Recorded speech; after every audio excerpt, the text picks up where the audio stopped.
पंकजाताईंना डच्चू देणं आता भाजपला परवडणारं नाहीये. भाजपकडून पंकजाताईंचे पंख छाटण्याचे प्रयत्न झाले. त्यांना अनेकदा पक्षात डावललं गेलं. पण आता खरंच भाजपची पंकजाताईंशिवाय सत ना गत अशी परिस्थिती झाली आहे का? पंकजाताईंमुळे राजकारणाची दिशा बदलू शकते का?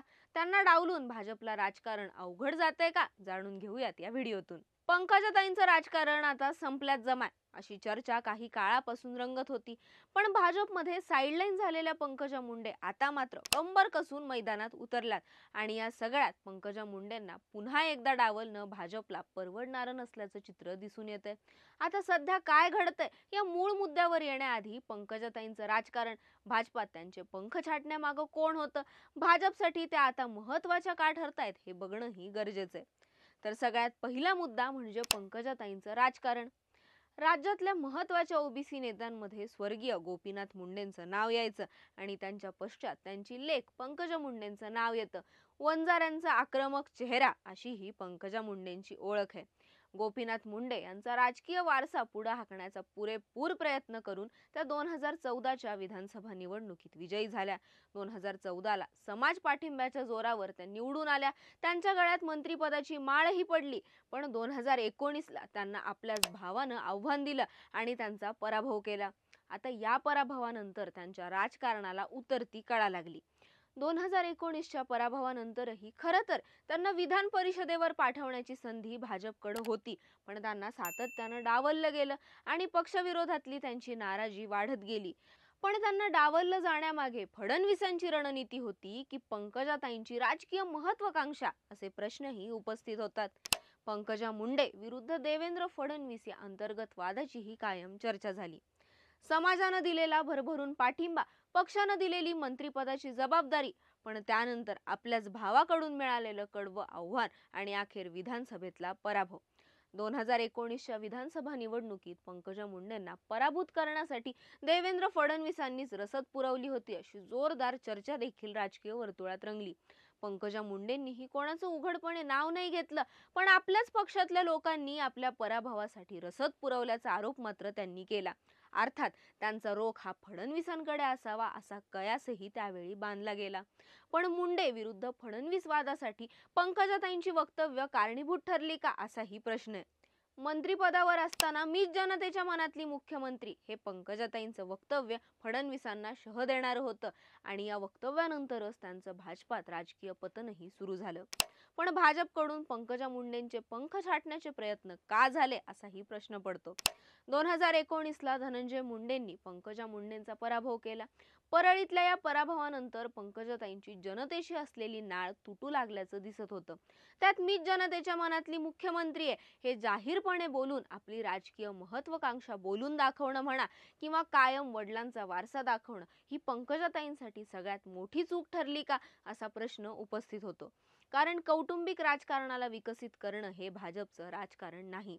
पंकजा मुंडेंचा केवळ जनसंपर्काअभावी आपल्याच बालेकिल्ल्याचा पाया खिळखिळा होऊ लागला. त्यात मराठा विरुद्ध ओबीसी वादातही त्या ओबीसी नेत्यांसोबत मंचावर दिसल्या नाहीत.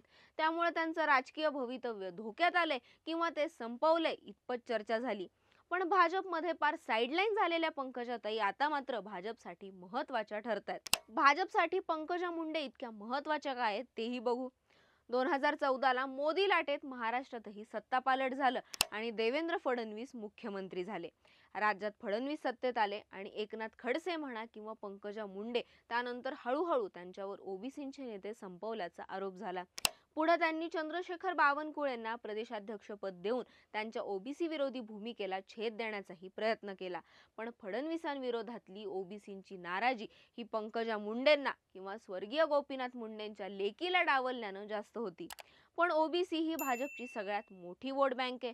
पंतप्रधान मोदी सुद्धा ही गोष्ट पुरेपूर जाणून आहेत. त्यामुळे मोदी आपण स्वतः ओबीसी असल्याचा उल्लेख अनेकदा करतात. मोदींच्या चाहत्या वर्गात ओबीसी समाजही येतो आणि त्यांच्या विश्वकर्मासारख्या योजना ओबीसी समाजाला धरून ठेवतात.